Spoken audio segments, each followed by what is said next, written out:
भारत में 5 राज्यों में चुनाव थे और इस 5 राज्यों के चुनाव अब लगभग क्लियर हो चुके हैं, जो कि वोटों की गिनती अब आखिरी चरण में है और तस्वीर अब साफ हो चली है। यहाँ आपको बता दें 5 में से 4 राज्यों में भारतीय जनता पार्टी की सरकार बनने की पूरी संभावना हो गई है।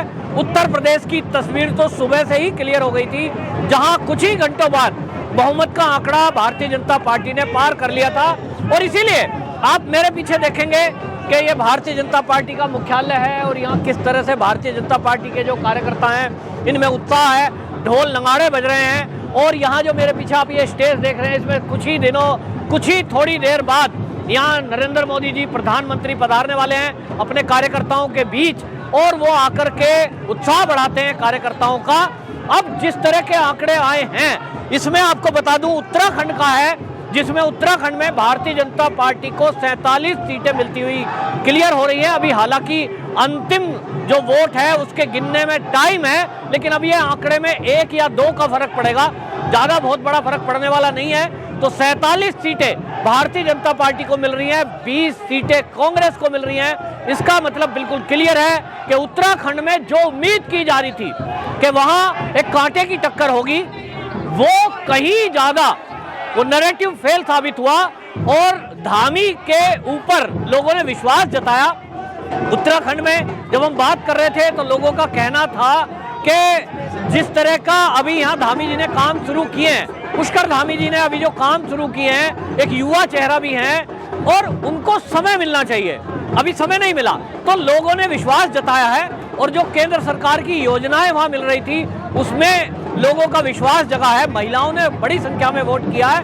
तो एक तरह से जिस तरह के अभी तक के एग्जिट पोल उत्तराखंड को लेकर थे, वो भारतीय जनता पार्टी की मेहनत, कार्यकर्ता, केंद्र की योजना और राज्य सरकार की मेहनत, इस पर मोहर लगी है और 47 सीटें लाकर पूर्ण बहुमत उन्होंने पाया है। टोटल 70 सीटें हैं, 20 सीटें यहाँ कांग्रेस को मिलेंगी। इसी में आपको बता दूं मणिपुर में भी 60 सीटों पर चुनाव हुआ, जिसमें से 30 सीटों पर भारतीय जनता पार्टी ने एक तरह से जीत हासिल की है।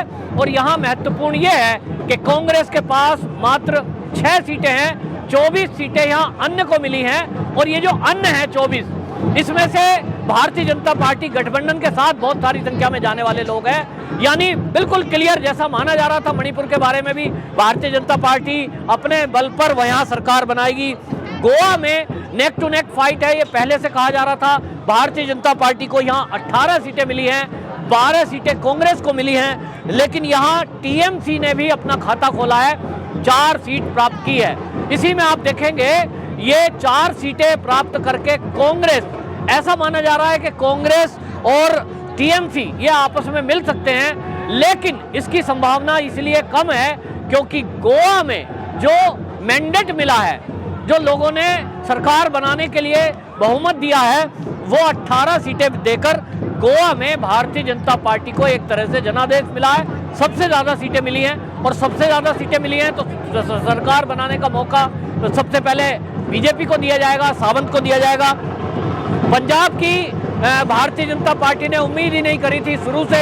पंजाब केवल इसलिए थी कि जिस तरह का किसान आंदोलन को लेकर नैरेटिव सेट हुआ था, फिर वहाँ आप पार्टी वो एक नई पार्टी है लोगों के लिए, और लोग ये कह रहे थे कि हमने कांग्रेस को देखा, अकालियों को देखा, और एक पहली बार आम आदमी पार्टी को ट्राई के तौर पर वोट देकर देखते हैं। तो जैसे माना जा रहा था उसी तरह के नतीजे हैं। पंजाब में 89 सीट मिली हैं आम आदमी पार्टी को, क्लियर मेजोरिटी है।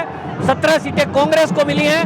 कांग्रेस की आपस की लड़ाई इसका एक नतीजा रहा है। और अकाली दल ने 7 सीटें ली है, भारतीय जनता पार्टी को 2 सीटें मिल रही है।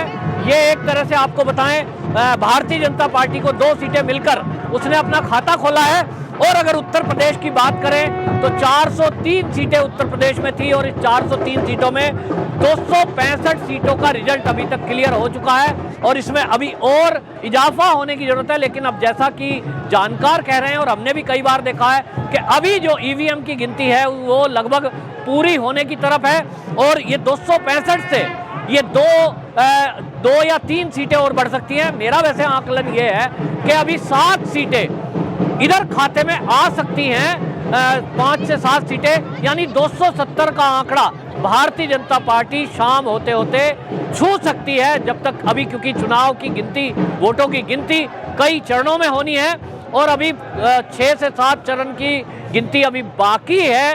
तो ऐसे में उम्मीद की जा रही है कि 2 से 5 सीटें बढ़ सकती हैं। लेकिन अभी तक जो रुझान है, अभी तक जो रिजल्ट है, रुझान नहीं, अभी तक के जो रिजल्ट है, भारतीय जनता पार्टी को 265 सीटें मिल रही हैं, वहीं समाजवादी पार्टी को 133 सीटें, और बीएसपी लगभग खत्म हो गई है, उसको 2 सीटें मिली हैं। कांग्रेस को मात्र 1 सीट, जिसका अनुमान हमने पहले ही लगाया था कि वो 1 सीट पे केवल जीत पाएगी। और अब ये जो राजनीति है, इसकी अगर बात करें उत्तर प्रदेश की, उत्तर प्रदेश में एक नए तरह की राजनीति शुरू हुई है।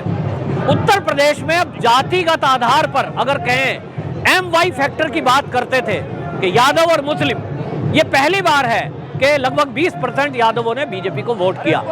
इसके कारण ये बहुमत के आंकड़े से काफी आगे भारतीय जनता पार्टी गई। इसी तरह हम देखें कि यहाँ पर जो अनुसूचित जाति है, उन्होंने बसपा को छोड़ दिया। बसपा का आप हाल देख लीजिए, बसपा लगभग खत्म हो गई, और बसपा का जो वोटर है वो कहाँ शिफ्ट हुआ है, वो बीजेपी में गया है। यानी अब दलितों ने अपने लिए एक नई जगह तलाशी है भारतीय राजनीति में। उनको अब लगने लगा है कि दलितों के नाम पर वो राजनीति करने वाले लोग उनके हितैषी नहीं है। उनके नाम पर कांग्रेस लगभग 65 साल सत्ता में रही, आरक्षण के नाम पर। आरक्षण का लाभ नीचे तक नहीं मिला लोगों को, और इसलिए लोगों में नाराजगी थी कि जो स्थिति दलितों की देश की आजादी के समय थी, लगभग वैसे ही कमोबेश स्थितियां गांव के अंदर अभी भी देखने को मिल रही थी। और इसलिए ये जो नकारा है इसको लोगों ने, और उनको एक नई जगह मिली है, क्योंकि मोदी जी ने जिस तरह से मकान दिए हैं, शौचालय दिए हैं, गैस दिए, ये अनुसूचित जाति के लोगों को लग गया कि भारतीय जनता पार्टी हमारी सच्ची हितैषी है। और ये नया एक राजनीति का हम देखने को मिल रहा है। ओबीसी पहले से ही भारतीय जनता पार्टी को वोट करता था। गैर यादव वो 65% जो वोट है ओबीसी का, वो भारतीय जनता पार्टी को मिला है। और इसलिए भारतीय जनता पार्टी को ये मैं कह सकता हूं कि उत्तर प्रदेश में योगी आदित्यनाथ जी ने एक नया ट्रेंड शुरू किया है। उनको हर जाति, हर वर्ग का वोट मिला है। और यहां मैं एक बात और बता दूं, जो जाटों की बात की जा रही थी, पश्चिमी उत्तर प्रदेश में जाट नाराज है। जाटों में भी 16 खाप हैं, अलग अलग हैं, खाप हैं, उनके अंदर एक चौधराट है।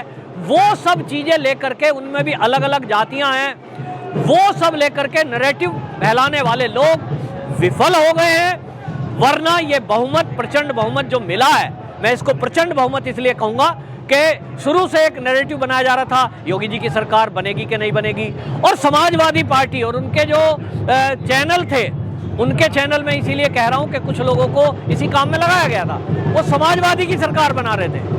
वो कह रहे थे योगी आदित्यनाथ जी से ब्राह्मण नाराज है, योगी आदित्यनाथ जी से ठाकुर नाराज है, योगी आदित्यनाथ जी से तो यादव बिल्कुल नाराज है, किसान नाराज है, सब नाराज है। और अगर कोई खुश है तो वो अखिलेश से खुश है।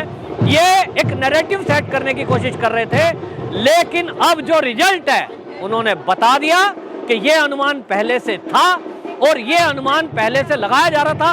भारतीय जनता पार्टी का अपना भी एक इंटरनल सर्वे हुआ था, उसमें भी लगभग 250 के आसपास सीटें दिखाई थी। और उसी से ये माना जा रहा था कि भारतीय जनता पार्टी का जो इंटरनल सर्वे है वो ईमानदारी से कराया हुआ सर्वे था। लेकिन भारतीय जनता पार्टी के जो नेता थे, योगी आदित्यनाथ जी थे, अमित शाह जी थे, ये 300 प्लस की बात कर रहे थे। सुबह जब वोटों की गिनती शुरू हुई तो ऐसा लग रहा था कि ये 300 के पार जाएगा। लेकिन वो जहां पर अभी अटका है, ये भी ये कहा जा सकता है कि एक बहुत अच्छा रिजल्ट है। और इसमें आपको बता दूं, योगी आदित्यनाथ एक नया, एक ऐसा सितारा बनकर के उभरे हैं। हालांकि पहले से ही हमने पिछले लोकसभा चुनाव में देखा, योगी आदित्यनाथ जी को पूरे भारत में स्टार कैंपेनर के रूप में बुलाया गया था, उनकी सभाएं हुई थी। लेकिन अब एक बार फिर से जैसे संसदीय दल का उनको नेता बनाया गया है, सदस्य बनाया गया है, अब इस उत्तर प्रदेश के चुनाव में जो जीत हासिल की है, उसमें माना जा रहा है कि योगी आदित्यनाथ जी का कद बहुत ऊंचा हो गया है, क्योंकि उन्होंने कई रिकॉर्ड उत्तर प्रदेश की राजनीति में बनाए हैं। पहली बार ठाकुर उनकी जाति बताई गई, जबकि संत की कोई जाति नहीं होती। इस जाति बताने के पीछे विपक्षियों का एक ही एजेंडा था कि हम अगर इनको बताएंगे कि ये ठाकुर हैं तो बाकी जो छोटी जाति हैं, SC, ST, OBC जिनको कहा जाता है, वो अगड़ा पिछड़ा करके हम राजनीति करेंगे। ये अगड़े पिछड़े की राजनीति करने की कोशिश की गई विपक्ष के द्वारा, लेकिन ये नैरेटिव बिल्कुल पूरी तरह फेल हो गया और लोगों ने ये एक मोहर लगा दी कि योगी जी वाकई में एक संत है और संत की जाति नहीं होती। उस पर विश्वास जताया है कि जिस तरह से संत सामाजिक समरसता की बात करते हैं, योगी आदित्यनाथ जी ने भी सामाजिक समरसता की बात की है और सबको साथ लेकर के चले हैं, किसी भी जाति का हो, किसी भी धर्म का हो। और इसीलिए मुस्लिम वर्ग ने भी उनको 8 से 10% वोट दिया है। तो एक नए तरह की राजनीति उत्तर प्रदेश में शुरू हुई है। पूरे देश में भारतीय जनता पार्टी इस नई राजनीति की शुरुआत कर रही है। ये बहुत अच्छा भारतीय राजनीति के लिए और देश के लिए एक नई शुरुआत है कि यहाँ अब जातियों को छोड़कर, धर्म को छोड़कर विकास और काम के आधार पर वोट मिलने जाएंगी। वंदे मातरम।